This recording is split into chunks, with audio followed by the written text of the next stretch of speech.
I have a feeling you ban the champion that's built to destroy AD carries. That's probably generally what you're going to do here, but hasn't been done yet as KLG and Hard Random are going to head into Champ Select. Lulu and Morgana taken away from Hard Random, and Zed, Nunu, Sejuani removed from KLG. Of course, KLG missing out on a ban there.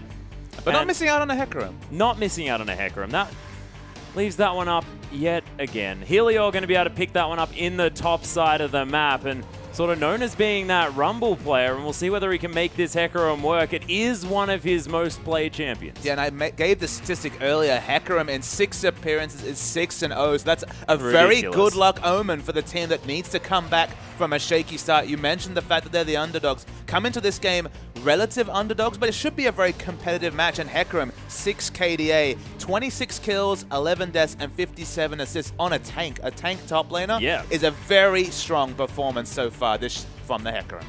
Well, we'll see whether that one's going to happen yet again here in the hands of KLG, starting their rise from their underdog status. Symphony going to pick up the Rek'Sai here, and that was what he had in their first victory here for Hard Random. Looked fantastic on that champion, and it's going to be Damonka on the Janna.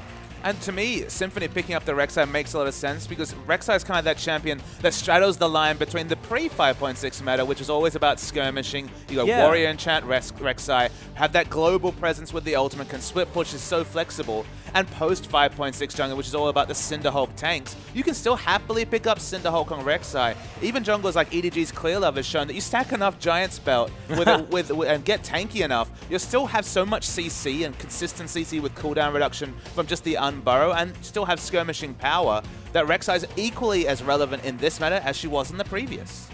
Well, we'll see whether it is going to continue that way. KLG, in the meanwhile, are going to lock in Sivir and LeBlanc here, and looks very reminiscent of a certain Chiefs comp that we saw coming through, especially with that LeBlanc just standing out in my mind just a little bit. And we'll see whether they can pull off a similar thing as on the other side of the rift. Kira and Lex going to lock away the Maokai and the Kalista. And we're waiting. They have already locked it in. So Maokai, Kalista, in general, both these teams are really assembling the sort of lineup that's been frequently banned or not available this tournament. Sivir, Hecarim have so much internal synergy. The gap close, the ultimate. Sorry, the gap close, the passive scaling from Hecarim for damage. In general, Sivir, Hecarim have a frequent pairing. We saw the Chiefs break it out in their first game yesterday. Now they're looking to bring up the Gragas. It's amazing how much has escaped through these picks and bans, as Gragas is still available in the 5th round of picks. Yeah, it's ridiculous. And of course, missing out on a ban there, KLG does leave at least one power pick up, but when you can pick Gragas at the very last round of picks for a blue side team, that is crazy. Of course, Symphony locking away the Rek'Sai very early on means that that can happen, but Bear thinking about going towards that Thresh as well, and he's hit a lot of decent death sentence moving through the KLG games, and we'll see whether he's going to be able to do the same as Kira. He's thinking about a Yasuo, and I would be very excited for that. There's actually quite a lot of synergy for Yasuo on this lineup. If you look down at Atlas, exactly, there's multiple knockups coming through, and Kalista, as you mentioned, the Fates Call adds another one. If you're going to go for a Yasuo comp, okay, they're going to be a bit heavy on the physical damage, but Maokai has decent values. Kira, though, has already shown what an amazing Diana player was. 12-1-4 in their victory against Dead Nation Focus Me. Diana will be the safest choice. It's a bit of it's a difficult matchup against LeBlanc, but you can put extra points in your Pale Cascade shield and kind of sustain through the lane. Xerath makes sense in terms of having range, but there's multiple ways to deal with her, and the Hecarim in particular might just change target from the Kalista and go for that immovable long-range artillery in the Xerath. And we've seen sort of Xerath fall out of the meta here just a little bit, Papa Smithy. Why do you think during now the 5.7 patch that is he not being played?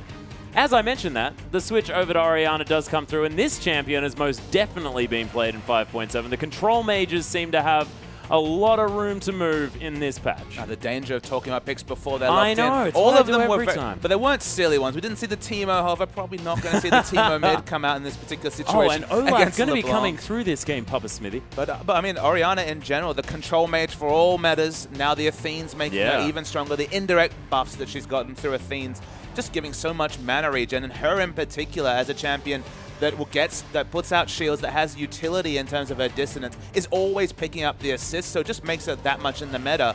And she was always strong against assassins. LeBlanc versus Orianna, a very traditional matchup to be seeing in the mid lane. Yeah, and Orianna actually does fantastically well against LeBlanc in that matchup, theoretically at the same time. Of course, we've seen it go either way, but Orianna generally does fairly well. That Command Protect being very useful in the early stages of the game. But what I want to talk about is ball carrying coming through from our hard random lineup, because a burrowing Rek'Sai or a twisting advanced Maokai coming through, that is just incredible gap close with the ball on top, can really get you into the right positions for that shockwave. And crazily, you won't normally talk about this, but when you have the Kalista Janna synergy, Janna can wade into the middle of the fight. She's already very quick. Often we do see Jannas, when they have a Kalista, actually getting quite aggressive. Then you use the Fate's Call defensively just to let her peel to the back of the fight and use her utility in the backline, even if she's hit low health. So Janna wading to the middle, definitely not a traditional ball carrier, but an option when you have the Fate's Call for the reposition of the support. Yeah, and you could sort of wipe out a few team members, and then when Janna decides, okay, I've had enough of this, monsoon everyone out of there. I mean, she doesn't actually have control. She can communicate to her AD carry, but the Kalista player definitely wears the pants in this relationship. Yeah, it's generally how it works down there on the bottom side. We do apologize to all support mains that get thrown into fights or just picked up and then have to throw themselves out. You could angrily ask to be Fate's Called, but you can't make that move. They are on voice communication, Papa Smithy. Yeah, it's very, very exciting. But ladies and gentlemen, we are about to hop onto the rift for Hard Random versus KLG, our first matchup of day 2 of the International Wildcard Invitational. We'll see how this one works out. Of course, Kira did have the opportunity to pick up that Diana again, and now going to be taking Orianna into this matchup.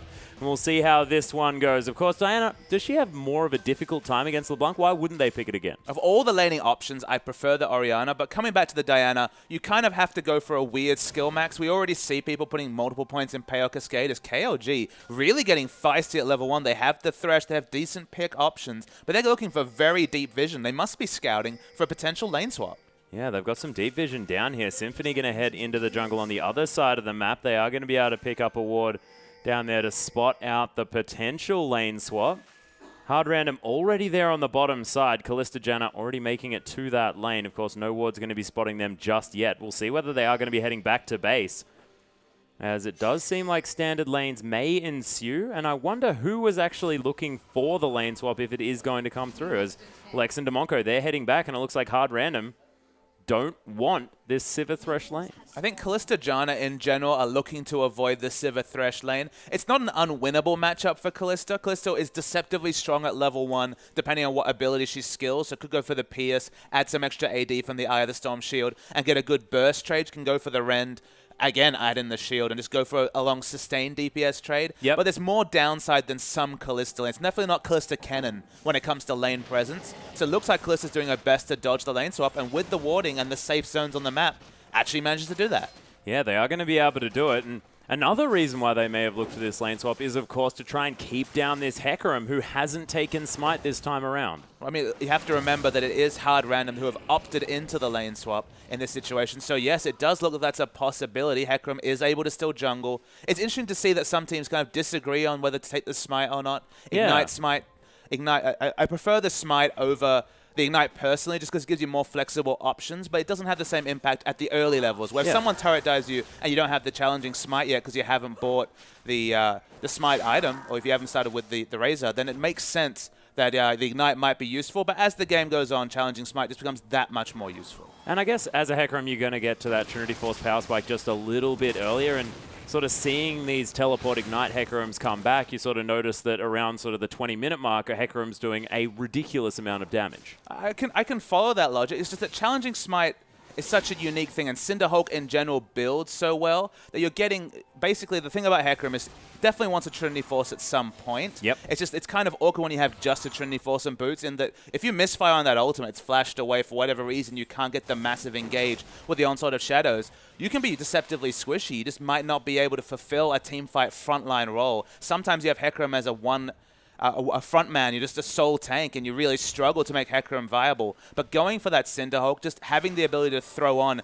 the challenging smite makes you more reliable, and it makes your feudal itemization that much more reliable with the extra health scaling. So to me, I'm a big fan of this smite, but I can understand if you're not comfortable with it or your team doesn't know how to play around the lane swap and what the challenging smite opens up, the Ignite is a very apt choice. Yeah, and you definitely like smooth power curves as well as smooth moves. We're checking out Serian, watching it with the Tibbers pillow here as well. Fantastic, as Bear's going to take a whole lot of damage here on the top side of the map. Going down low, 100 health. First blood goes to Kalista. That is a nightmare here for KLG as Helior. He's going to follow up after the Ren set comes through as Lex is going to get stuck on some minions.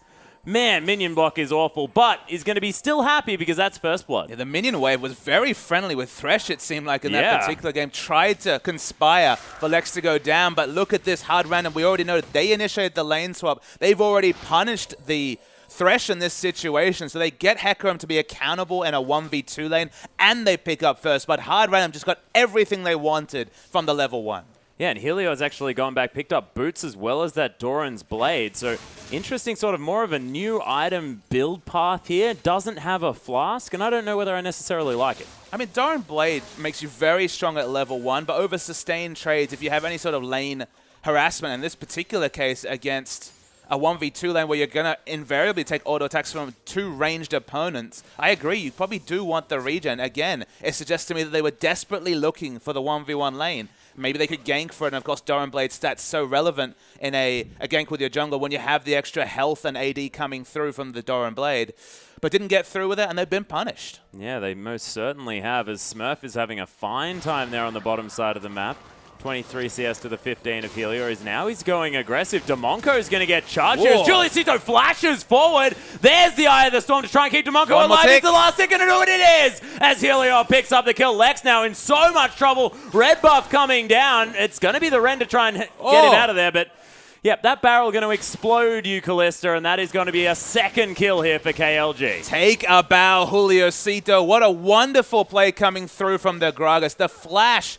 the body slam into flash covered so much distance. I didn't even know that you could do quite that much gank pressure, but got the burst kill and then leveled up, got second point in barrel, and just sniped him with the base damage of the barrel. Wonderful gank coming through, and it undoes a lot of the hard work from hard random in the first 5 minutes. Yeah, really beautiful play, and I wasn't expecting that level of burst damage to come through from that barrel, and must be exactly your point there. Putting that extra point in there is really going to do it. And said point there a couple of times, but of course, ladies and gentlemen, it was different context, so it made a little bit of sense. Symphony now is going to attack this Rift Scuttler, and we'll see whether Zycro is going to have anything to say about it. So let's come back actually to the interaction of, as we saw, I believe Shockwave just... Oh, it's coming through now. There's the Ignite coming down as well. Clockwork Windup is just going to pop the passive as Reggie down to about 200 health, but is going to be safe. Bear doesn't quite find the death sentence as KLG looking for a dragon. Spotted out by a ward, and Symphony's definitely around the area, but Juliusito has a level advantage. It should be a fairly free dragon, because remember, the hard random bottom lane is at the top side of the map. They've got more members. It's outnumbered. They might be harassed for it, but it should be the first dragon to KLG. Yeah, Kira actually with the Shockwave and Ignite on cooldown now as well. Not a whole lot of impact to be had by that Orianna heading forward, but Reggie's very, very low. Juliusito might actually be in a little bit of trouble here, but Symphony may come around. We'll see whether they're going to contest this dragon. Down to about half health now as Symphony is going to come through. Prey Seeker going to find Juliusito, and Zycro getting in there doing some damage as Bear's trying to take this one up. There's the flash on Burrow. Smurf comes through as well, but the ult comes down as Zycro somehow made it to level 6. Symphony taking damage from the dragon, from Zycro, from Bear. So much action, but Reggie is going to pick up Kira from the backside. Symphony falls down in the end, and KLG, they'll just return their attention to the dragon. That was a really poor strategical decision from Hard Random. We noted the fact that the top lane contained the bottom lane for Hard Random. Of course, the lane swap had been enacted. They had less members on the bottom side of the map. Give away the first dragon. The immediate value of first dragon is always a bit dubious. 6% more of not much is still not much, Atlas. Yeah. So just give away that first dragon buff. Even though the snowball begins with that, it's not worth giving up 2 kills bonus to go with the dragon. Yeah, Demonco hanging out in the brush here on the top side of the map as Helior is going to come through. Multiple monitors coming up on our screen. Beautifully done stuff by Jonesy.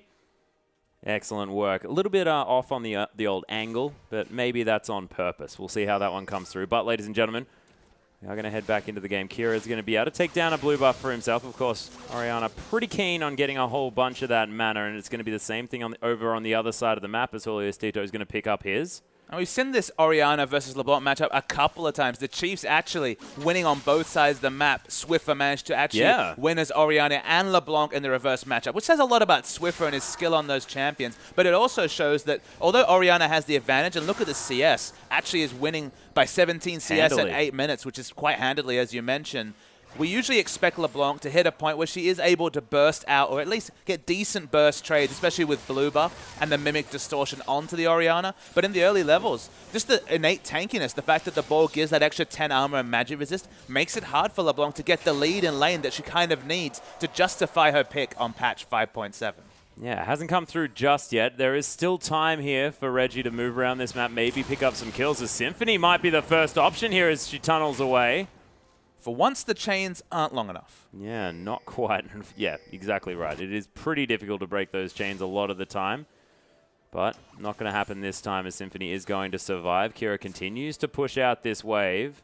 Reggie now holds it underneath the turret. Mimic's Distortion is going to be able to clear these ones out as Kira not going to be able to follow too much, and Reggie needs to kill this pesky minion that's following him to the blue buff. You have to worry about LeBlanc a bit in this particular game just because you look at the enemy comp from Hard Random. If you don't get snowballing and you're not Swiffer tier 15 kill LeBlanc, you're going to get punished trying to get any poke down on the likes of Maokai, who can just twisted advance the moment he sees you distort in aggressively. You're already going to struggle in lane against Orianna, who usually goes even or better and then has better late game scaling and more utility than the LeBlanc. You feel like Reggie really needs to get his roam on. You saw he went for that aggressive move onto Symphony. Keep doing that. Keep looking for picks. The one thing that KLG have really looked for in the mid game, they have the on the hunt for rotations. They have the pick power of the likes of Thresh and LeBlanc, who have very reliable pick. And hell, there's always the potential of pick coming through from Julio Stito on the Gragas, who has multiple displacement options. You need to use this comp from KLG in the mid game, because if you're even or better as Hard Random, you should be able to take this in the late game just with all your scaling.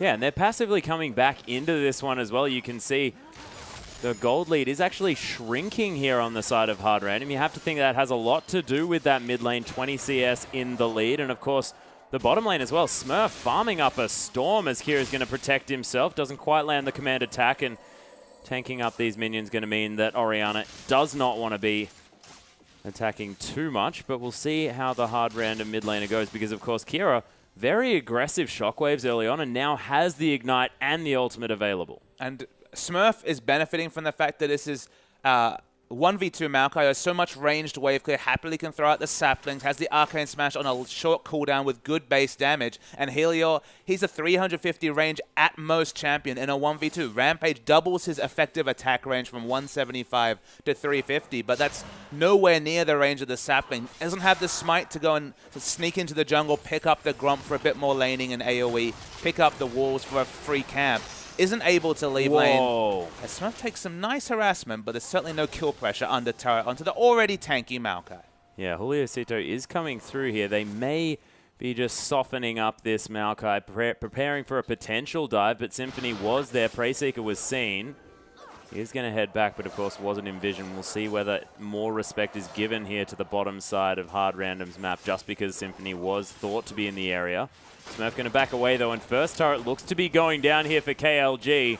Really nice pressure. We mentioned rotations. We mentioned getting an early objective advantage to get the most benefit out of their mid-game comp. Hecarim's the only champion on their lineup who really errs towards the late game compared to Maokai. And Maokai's certainly not irrelevant in the late game, as we have frequently seen. So the Hecarim for consistent burst, consistent damage in a fight to complement the burst out of the like of LeBlanc is definitely their late game investment. But the Hecarim already significantly behind the Maokai. Yeah, not doing as well, but of course KLG as a lineup themselves looking fantastic so far moving forward. 4 and 1, and of course kills across the board, just absent for the support who might pick on up here as Fate's Call is going to be used to get Demonko out of trouble. Gets thrown back into the box though as Zycro does have the ultimate pop, but a nice Howling Gale going to disengage this one as Hard Random looking to get out. And Bear has been hitting some nice death sentences, but just Didn't quite manage to find it that time around. I actually think Hard Random could have really played with their food a bit more. Remember, they had more members around. Symphony was in the brush. It felt like he could have just stuck around and happily got the counter gank on if they just let Janna take a bit more damage, or Lexa kind of overextended and caused them to change target onto the Kalista. Of course, if you target... Oh, Symphony. Yeah, looking for the knock-up here. Doubles to come through as Juliusito looking for a Dark Passage and makes his way out. The Warrior damage is massive coming through from Symphony. We didn't mention that it's not the Cinder Hulk picked up. They used the top on Maokai. Yeah, Zycro actually going to flash, but the Twisted Advance going to get him there. His heels popped. Nice spell shield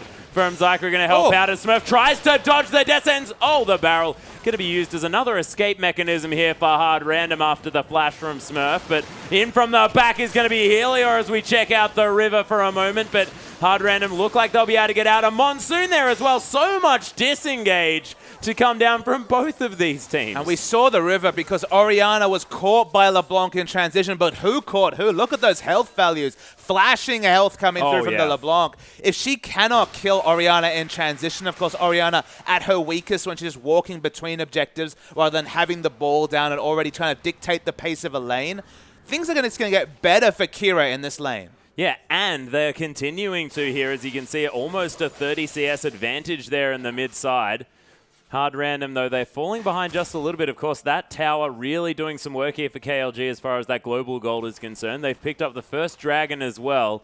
They're looking like they're doing pretty well as far as getting this early advantage going is concerned. But, of course, the late game looking fantastic here for Hard Random. Helios sort of the only, I guess, insurance policy over on the side of KLG. But Symphony, one thing he's done is he's not gone from the late game focused build. He's going for the early game. He's got the Warrior enchant even on patch 5.7. Even though we've seen a lot of Cinder Hulk Rek'Sai come out as they try and time out the sapling damage, should be able to take up this objective. Bear goes wide with the Death Sentence. But, I mean, the Warrior suggests to me more damage. Is Kira? Chain's not going to land there as Reggie does distort back out of there before that one goes off. We're talking about 4 rotations and still only doing, what, 30% of the Orianna's health at maximum? Things already, as we've said a couple of times, but the item timing is only going to get better for the LeBlanc, and even though they've gone the more aggressive build, you kind of have to go for the cheaper power spike, the higher ability power in the Merlinomicon into the blasting one. Still doesn't have any kill pressure or any real lane control with the inferior wave clear against the Orianna. Yeah, and does have the Athenes on Holy Grail completed here for Kira, as Smurf looking for something here on the bottom side.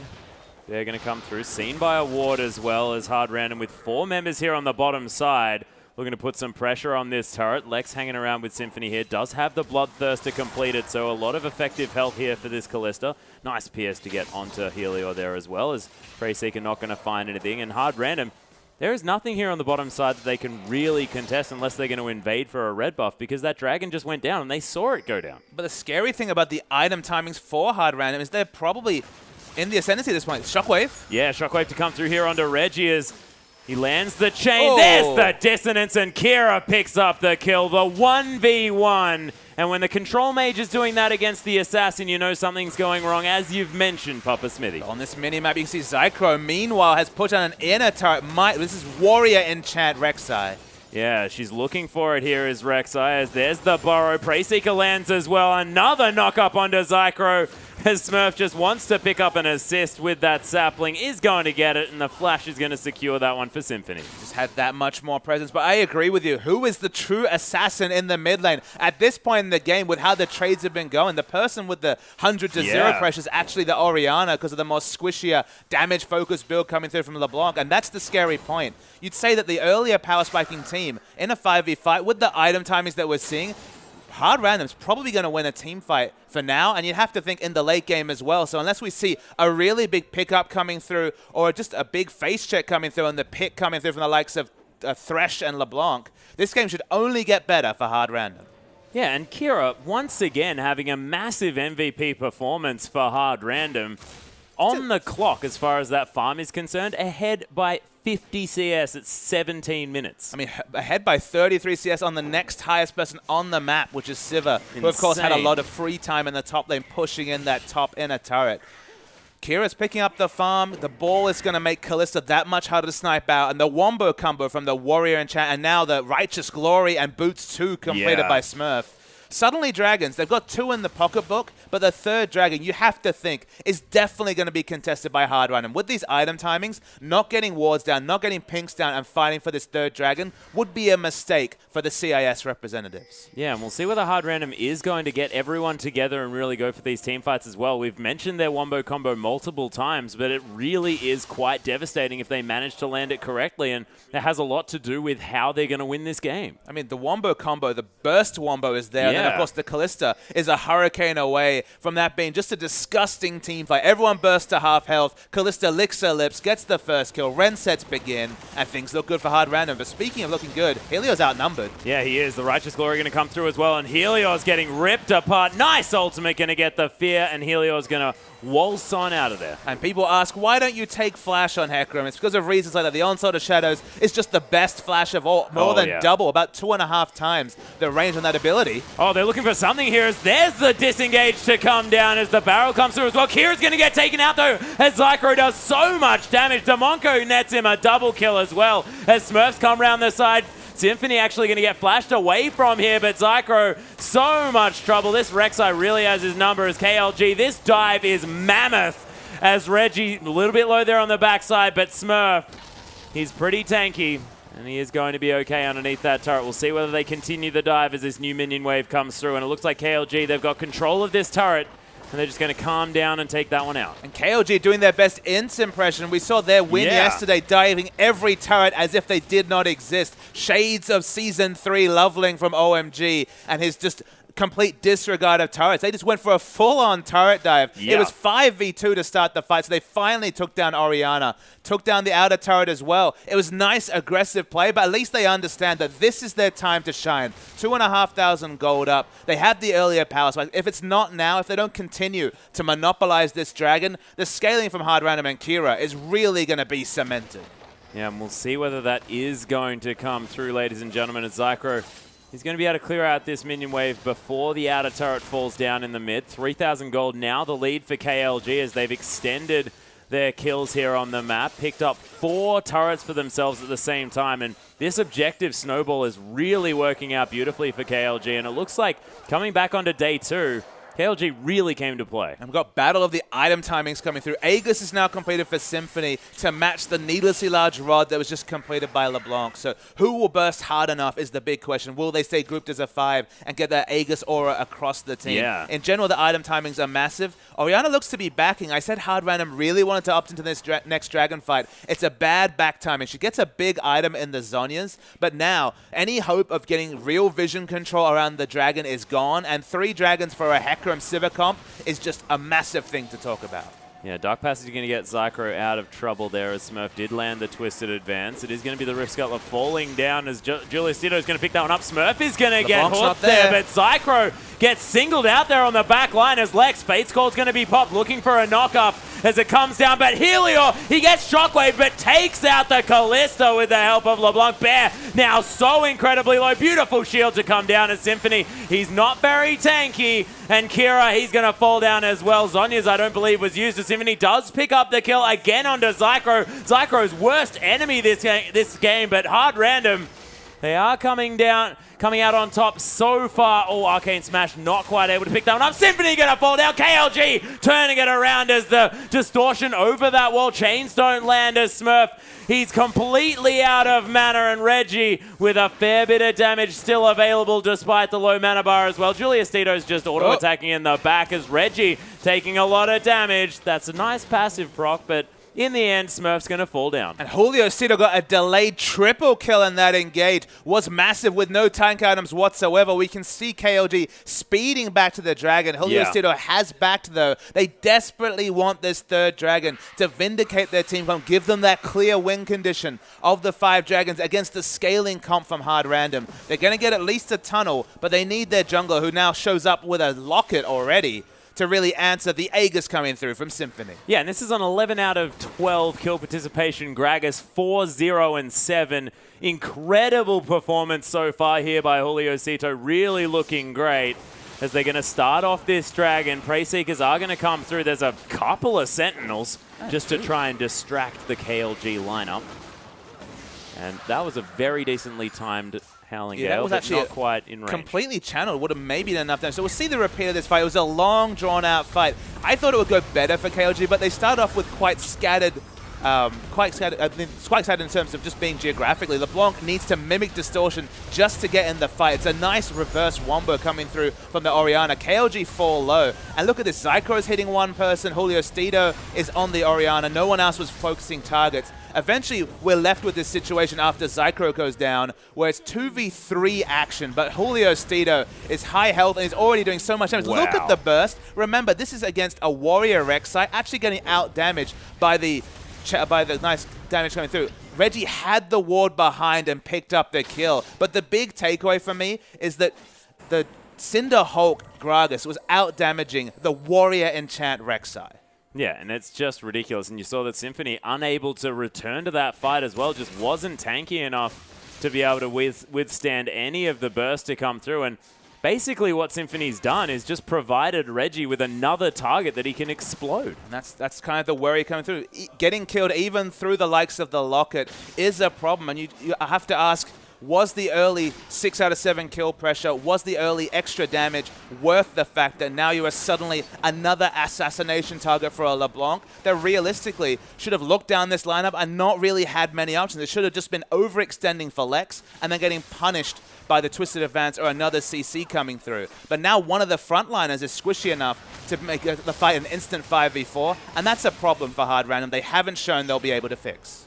Well, we'll see whether they can, as Smurf, he's very tanky now, does have that Spectre's Cowl available as well, almost the Spirit Visage as the Glacial Shroud already there on top of the Righteous Glory. So this Maokai really getting to a point where he's difficult to deal with. You can see Reggie not actually doing much damage at all. They're pushing up this bottom wave to the inner turret. Lex going to pick up all of that farm under there, but Kira has been just getting destroyed in these teamfights. Symphony might be caught out. Chains aren't going to land as Julius Tito looking for the barrel. Zycro pops the ultimate though. Chilling Smite is there. Gets explosive cast back. Is he going to die as another barrel comes through? The last auto attack picks it up. Smurf now trying to tank up this KLG lineup as Kira, he is around, doesn't have the ultimate as Demonko gets exploded. Reggie distorts over the wall as Kira does use the Zhonya's. Command Protect is there as well, but the Orianna's going to fall down. Reggie picks up that kill. KLG now chasing through Julius. Julio so strong. He just does not care about anything as Lex, he's going to get double killed by the LeBlanc, and Reggie really starting to get going. The body slam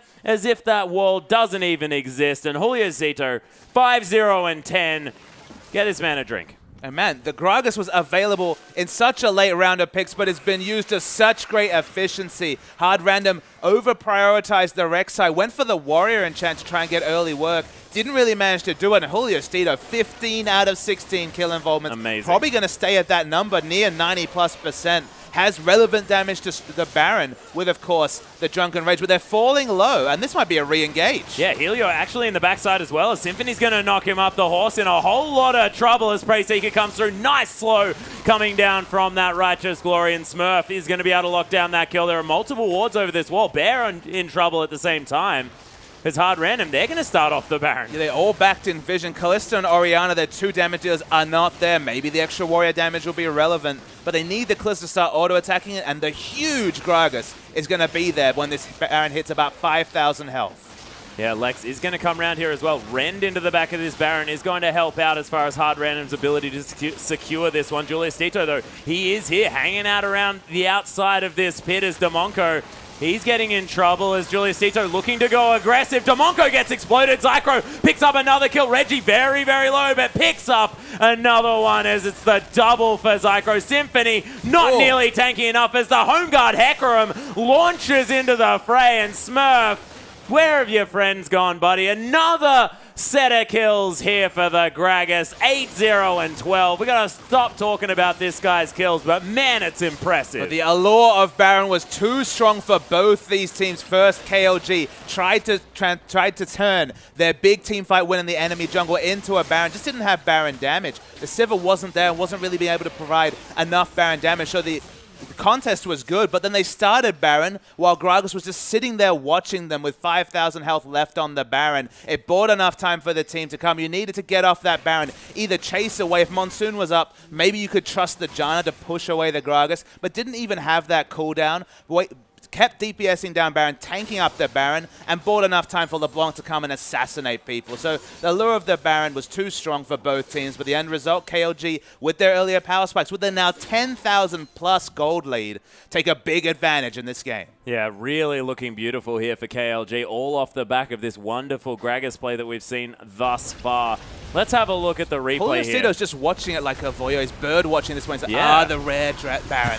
What I always like. Baron's still 3,000 health, still very healthy, but not the members of HR. They'd all fallen low from DPSing down the Baron for a good 20 seconds. And the clean up, the home guard teleport, everything works for them. It's a clean ace coming through from KLG and a hard round. And they needed to respect the Gragas and understand that you can't just sit there with an even smite. At best, we're talking about a 50-50. You should never get into those situations at the highest level of competitive League of Legends. Yeah, especially not when Julius Tito is so incredibly huge in this fight as well and does have that barrel in order to get everyone away from the Baron. He just doesn't take damage now that he's finished the Frozen Heart. Yeah. Super, super tanky. Got the Sightstone in for a bit of extra vision. He's unkillable, and of course Lex needs to get relevant damage through him. Look at this damage. Well, we haven't actually noted this, but went for the Blade of the Ruin King seconds, has a lot of lifesteal, but doesn't have Ren set opportunities. Honestly, now that the tanks are this strong, maybe they're not relevant, but doesn't really have any steroids going, and honestly, all this really means is that unless you're going to get blown up by LeBlanc. You're not going to be able to put out sustained damage when Burst is the big thing coming through from the likes of even Sivir, but mostly the LeBlanc. Yeah, Julius Tito is going to take the Dark Passage out as Zycro is going to pick up the rest of the farm there on the bottom side. KLG looking to siege up this bottom inner turret. The final inner turret left on the map here for KLG to take as these melee minions pretty tough and hard random. They just get the hell out of there. That's the issue coming back to Lex is that I don't see where this build goes from here. That's when people talk about the Hurricane Kalista. It's like, okay, but the third item, is it the Last Whisper? Is it... I mean, the Infinity Edge, because you don't have attack speed and crit doesn't build as naturally. It's Reggie. Oh my goodness, Reggie just deletes Kira there over the wall. And that's the go button. Yeah, takes it as his opportunity to get into this one. Fate's Call is going to come out. The nice knockups to come down, but they don't have the Shockwave. Having no Kira is awful as the shutdown does come through. Legendary Julius Tito, though, as Demonco going to fall down. Zycro able to pick up so many of these kills. Keep diving. Dives underneath the turret. Dark Passage is available to get the horse out of trouble. Zycro now is going to take his turn tanking up this turret. And Julius Tito is just showing him that, yes, look, I can do it because I, in fact, take no damage at all. And the ace in the end does come through here for KLG. They'll break the base. And the mid lane inhibitor going to be at least what's going to fall down here in the hard random base. KLG, though, without an AD carry, not going to be able to end the game just yet. But so entertaining to watch the turret dives. That's what they do. They're so aggressive. But to the most part, they executed it well. Okay, Zycro maybe needed to be further away from the turret to not take aggro on 200 health. But the go button, you need to go for the dive when Kira dives instantly. The control mage is down. Lex already doesn't have any steroids. He's not going to be DPSing down anyone fast with that particular Kalista build. Go for the fight. And honestly, it was mostly effective, if not quite ending the game. And this has been one of the most intense carry performances from a jungler that I've seen in a very long time. Turning the clock back, you'd have to say, with this 24 out of 26 kill participation, 10 kills, the most assists, actually not the most assists, apologies to Thresh, but still super, super strong. Building up some magic resist now. Probably needs a bit more health, just so he can tank the turrets for longer. Yeah, why don't you have more items, Julius Tito? You probably should. That's just ridiculous, Papa Smithy. Well, He's already got all this, the things. I mean, they're not necessarily been on top of side minion wave control, but it hasn't really been a necessary thing. That's true. One of the ways to negate side minion wave control is just go for the dive. They've definitely got the confidence. Yeah. They're executing on the dives well. Why not just build more health and armor and just deal with it? Well, I mean, there's Shades also on. Deal with it, boys.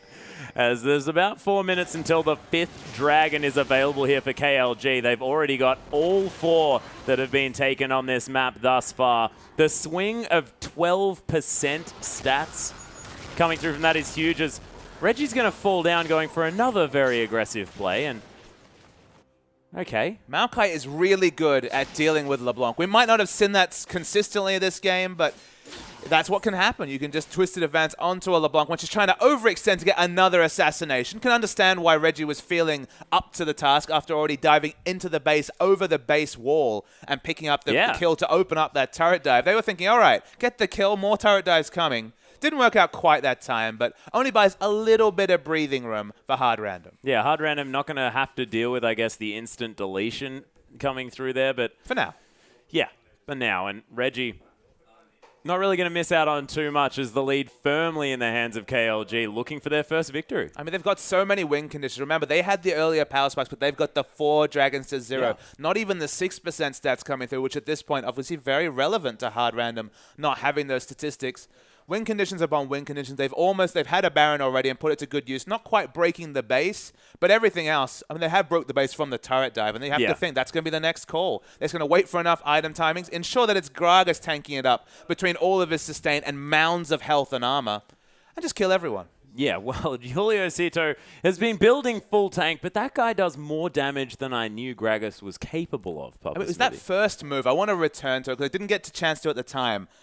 But we'll talk about the fact that he pulled off the body slam into Flash. And that's not the most unlikely thing we've seen. Of course, Shen Taunt Flash was very popular on him, canceling that animation and still getting the CC. Flag and drag the flag and drag is the craziest looking one because he's so cool. He's flagging and dragging, and then suddenly he's moved like 45 degrees elsewhere. But the reason why I'm so impressed is that you have to remember, anyone who's tried to do this move, is that if you flash at the wrong moment, you don't get the CC effect, whether it's the slow coming through from the body slam, whether it's the taunt coming through from Shen. Yeah. To actually cover as much distance as he did, he basically traveled the maximum range of the body slam, but still flashed at a time relevant. Because, of course, if you body slam and try to cover the most distance possible, you get to a point where if you wait too long, you're just flashing and not getting the CC effect at all. Yeah, sort of flashing and going, sup, I'm here. He literally traveled the most the body slam could, then flashed maximum range and got over a minion wave. It was insane mechanics to get that first kill. And then just knowing the fadeaway barrel, level 2 barrel, will get the second kill. That was sick Julio Cito play. Yeah, really beautiful. Let's have a look at a replay, though, of that last Baron fight. I mean, you just can't let the enemy jungler watch you take down Baron as if he's birdwatching, the same reference I made before. Person goes down, it's the Janna. Lex tries to kite, but at this point it just has lifesteal, doesn't really have any steroids, can't get through any of the frontliners. Hecarim shows in just for a bit of burst damage onto Smurf, which is not the ideal target, but it's the only one left. And the triple kills register for Gragas. Yeah, and often you talk about these junglers picking up kills as having a negative effect, and you sort of want all of your gold onto your carries and things like that. That hasn't been the case this game, Papa Smithy. We've got a 10-0-14 Gragas. And it's our first free farmed Gragas, though. You have to say it's our first massive Gragas. We've seen other champions, junglers get farmed. Maybe the likes of Lee Sin, who Gragas, of course, is always compared to in a lot of ways in recent patches. The difference with Gragas, he does a lot of interesting things with the gold. He gets super tanky, and he does have steroids. Like, he has the percentage health damage coming through from the Drunken Rage. Yep.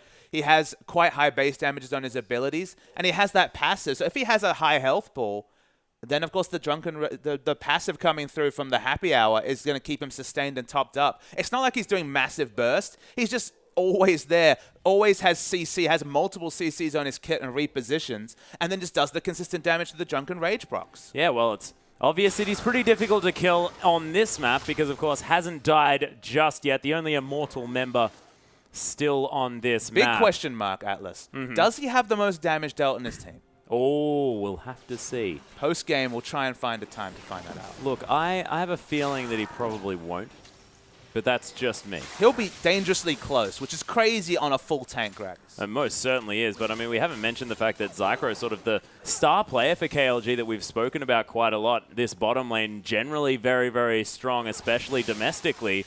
7, 4, and 14. He's been having a pretty good game himself. And look, apologies to Sivir players in general. I kind of look past their exploits. Yeah, you just say, you're an ultimate. You pressed your ultimate. You did some buttons. It was good. If your tanks are strong enough, it'll all work out because they'll be super fast and gap closing. But Sivir can do some impressive things. I mean, the spell shield mechanics is the one thing that have stood out. Radia from the Chiefs actually struggling with the spell shields. They've actually been pretty on point from Zycro in team fights. And Sivir has a lot of CC to respect. Remember, as a short-range carry, have to respect the Orianna, have to respect the Maokai, but it's been navigating these fights smartly. And that ultimate, it just really helps Julio Stito just pull off the amazing carry performance we've seen this game. Yeah, not to mention Helior as well, who's really able to get into this fight, decides that he wants to opt out of picking up a Frozen Heart, going for a GA very early on. Well, they have a Frozen Heart, so it's not the big rush, but I could understand the 20% cooldown reduction, though. Exactly. The selfish stats, it's just such a fun item to build on tanks. 2450 gold, so it's pretty cheap, as we see not the most exciting battle up top. Yeah, the Maokai into Hecarim late game. So do you think that Hecarim was devastating charge away because of Fright or to really get fast to the red buff? Yeah, just really wanted that red buff. I think it's all about It wasn't the Maokai. Yeah, no. Although, you know, Symphony, no, still probably not scary enough. No, it's not full damage Rex. No Tiamat coming through. We've seen it. Yeah. Love to see it again. We'll see Maybe not Symphony's right now. Pick it up I don't know if the extra time. damage on Rek'Sai will work out this particular game. Well, we'll see as Helior is going to continue split pushing here on the top side. There's a lot of vision here for KLG. They've shut Hard Random out of their jungle entirely. There is a gigantic gold lead, 14,000 Righteous gold. glory. Yeah, Smurf looking for the desperation play, but KLG going to wander lazily away from Hard Random. But they do have position around this turret, this dragon. They are going to give up their base for it, though. They need to make a move. I mean, rushing towards the dragon, they're going to give it at minimum their inhibitor. Actually, Hecarim's changed target, trying to look to finish the game. Yeah, he's taking down Nexus turrets here. There are super creeps tanking them up. Lex trying to take down the dragon here as the first Nexus turret falls down. Dragon's going to go to Hard Random, and now all 5 members need to get out of here because Hecarim is going to win the game. Symphony does make it back. Smurf gets chunked out, but Helior, he's ignoring Symphony completely. It's a decent shockwave, just tickling the members of KLG. It's Reggie in a bit of trouble. Nice shield to come through from that Dark Passage as Helior. He's tanking up the turret. It is so incredibly low. Isn't going to fall down though, but Julio Cito coming through. Zycro flashes over the wall as there's the onslaught of shadows from Helior. He's going to get rendered, not quite dead just yet as Lex does manage to pick up the kill there on the backside. The rend sets are actually coming through here as Hard Random. He's going to get flashed on again with the body slam as Lex gets slowed down, but Julius Tito not going to be able to follow through on that one. They're going to take the inhibitor down for the next time, and I believe that's why Helior had to escape. But very precarious is that Nexus turret. They do take down the inhibitor. You can see that with the Gragas kill credit coming through on that structure. They'll back away. Julio Stito tried to pull off the fancy plate, did it, but of course, late in the game, the base damage is not as high on Gragas, so the damage finally not being registered through on Lex. I mean, the thing for me, though, is that Lex's build, unfortunately, with the lack of steroids, it's kind of the problem with Kalista is that you don't opt into the Hurricane. If you go for a single target build, which he has with no Hurricane, you just fall into this situation where you're not as traditional carry. You don't have Infinity Edge, Phantom Dancer, Last Whisper that scales off AD, crit, and attack speed.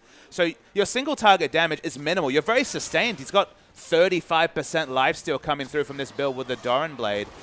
But that's the only thing, is that he's like slowly whittling down on whoever he can safely auto, which is a short-ranged AD carriers, the likes of Gragas and Hecarim, that laugh at the damage coming through. He doesn't have a rend set potential. He doesn't have any storage to kill a tank.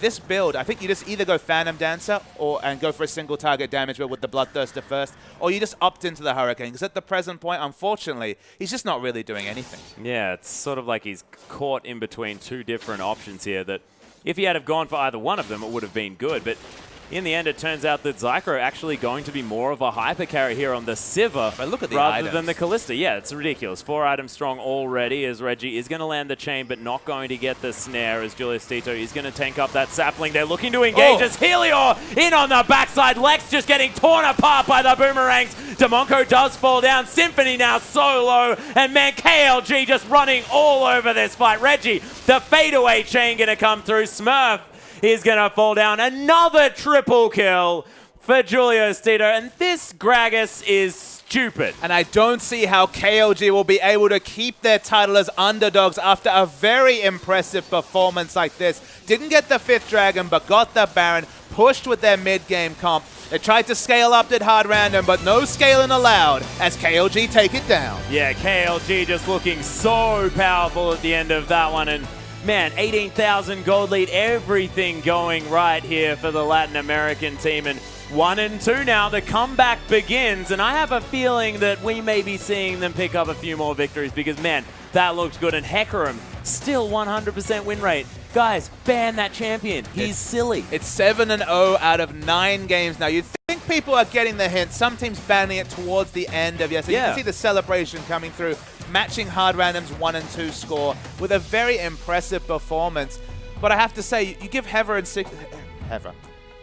and Siva over to a comp, and that's the result. You get the synergy that comes through. It was a very nice LeBlanc performance after what was a very trying laning phase. But that deletion onto Orianna over the base wall, leading to the turret dive, was what really blew open the game for KLG. So although Reggie, the laning phase, not his favorite time, did actually still manage to justify the Orianna pick. It's the unique thing about her, is her ability to do that assassination safely in such crazy circumstances. Yeah, the damage calculations there when they were skirmishing around the map was really beautiful to see coming through from Reggie. And despite the fact that he may have had sort of a difficult time last hitting in lane, fell behind by about 50 CS around the middle stages of that game, it didn't really matter because he was able to make up for that gold by getting all of the kills that he needed to in the mid to late game. And the Kalista build, I think, was just a big problem. We probably shouldn't even talk about it anymore because, man, it was silly. Exactly. You have to go, basically you have to commit. And that's the one thing. Let's talk about these two teams. KLG, they're all about the commitment. Let's go turret dive, all 5 members. They're driving. You see 3 members diving. Siva just flashes over the base wall. Let's go, let's fight. I don't have any more escapes. I got a spell shield, though. That might be useful. Yeah. But spell shield, the turret, commitment definitely there for the Brazilian team and the Latin American team when it comes to turret diving. And so if you're of one mind, those turret dives will work more often than they don't, just because enemies are taken back by the aggression that's being shown. Yeah. But on the other side, Kalista not committing to the single target, but we've seen some people have success with Bloodthirster into either Shiv or Phantom Dancer into Last Whisper, doing your best single target damage. But as a single target build, when you don't have Hurricane Kalista fiercely single target, going double Bloodthirster and attack speed, you just can't ever kill a tank. And when you see Julio Stito with 1 million kill participation. Yeah, exactly. What are you supposed to do as a short-range AD carry? Yeah, it's Cinderhulk as well as the Locket. I believe there was a Frozen Heart. He just had all the tank items. Let's be real. Yeah, okay, so he went to the shop, clicked on health, and then said, all right, looks like I think he misclicked armor and magic resist a few times, but he went back to health. Don't worry about it. I think there was a health in a bit of those ones. I guess Frozen Heart doesn't have any. But man, he had a lot of items in his inventory is the moral of that story. And let's have a look at a replay and just see how stupidly tanky that Gragas was. So this is the 3rd dragon fight coming through here. I imagine Julio Stito will be involved. Only 1 kill at this point, but plenty of kill participation. 100%. He fell away from this point. Sorry, guys. Oh, man, So we'll roll the tape. KLG already had 2 dragons down. It looked like HR Hard Random had picked up enough items to really opt into this fight. They get the pick onto Smurf, of all people, which shouldn't have been a big consideration. And KLG, one of the small things I'd mention is that in this fight, their attempts to actually choose targets were pretty muted. They get the Orianna, which was the important pick, after LeBlanc wasn't good and got the assassination. Then Zyko's auto-attacking one person. Julio Stito's onto Kira. They don't get the kill to start the fight, but when Orianna goes down, things just look really good for the 2v3 members. And Reggie in particular, this is where 20 minutes in, he finally had a very impressive performance because he's so low on health already. Smurf, crucially, no mana at this point, but the assassination onto Symphony with the information that he had from the ward was already impressive, and the kiting coming through from this long engage. Basically, he would have died to an auto attack and an arcane smash. That was how little health he had. He didn't have any base stats, didn't have any magic resist, or you can see that. That's the arcane smash. It's just 1 auto, but keep Smurf interested. No way you get out. Julio Stito had a lot of mana, health, and the blue buff, and it was enough for them to win in a 2v3 situation. Yeah, and this is the thing. This guy just had more consistent damage, I guess, but it was just the fact that he managed to last so long in every single one of those early skirmishes. And Gragas, I mean, the fact that you can take these tanky junglers, it's sort of why we're seeing the Warrior enchant fall out, is because you just don't have the staying power in any of these extended fights. I guess that's why we see a lot more Cinderhulk Rek'Sai on this patch 5.7 than we do Warrior Rek'Sai. And there was some trades where he got a solo kill onto the Sivir where it looked like it might be a decent purchase, but that's the reality. When something is being called a death cap for health, it's giving you percentage bonus health on every purchase, it obviously means you're going to scale better, and that was the reality. No one could ever kill the Gragas, and his base values and his high health and mana pool meant that he was always relevant. Yeah, well, we are going to go to another replay, ladies and gentlemen. Let's have a look at this one because Julius Stito this time with a bit over 2,000 health, and this is at the stage where he was getting a bit ridiculous. So the gold lead is decent. It's 4.6k at 25 minutes. They've already got the 3 dragons, so Sivir, Hecarim, loving the extra dragons. The synergy comes through. So Symphony was caught at this point when we roll the tape. He's caught, but he's able to back away. It looked like things might go okay. They popped the on the hunt though, and the aggression that was the trademark of KLG comes through. Julio still just decides to kill Symphony because he can do that. He's Gragas. Yep. They back away through the fight. Helio's taking a lot of damage. At this point, Lex is free hitting, but remember, his build is not ideal. He's basically only got lifesteal and some daggers to show for it, and he's just not doing any damage despite still being completely topped up. You have to watch the fact that now he's got, what, 5, 6 of those Ren stacks into Lex, and Julio Stito just doesn't care. Yeah, Julio Stito didn't care throughout that entire fight. Was just walking at whoever he felt like killing. And if you don't have steroids and you don't have AoE, that's the result, is that you're just an afterthought. They don't even have to prioritize killing Lex. Yeah. As they just killed everyone else and got him last. Yeah, well, we do have an interview with a member of KLG standing by. You guys feel? Well, yesterday we didn't feel that confident because, of course, we lost the two games. But right now, I think this victory will lead our team to a better morale. I don't know the exact word, but we will feel much better right now, of course, and it will help the next games to have more communication, have a better attitude, and I think we will have better results with this first win. So the Baron was the breaking point of your game. Who made the call? And my other question is, can you tell us about your team structure?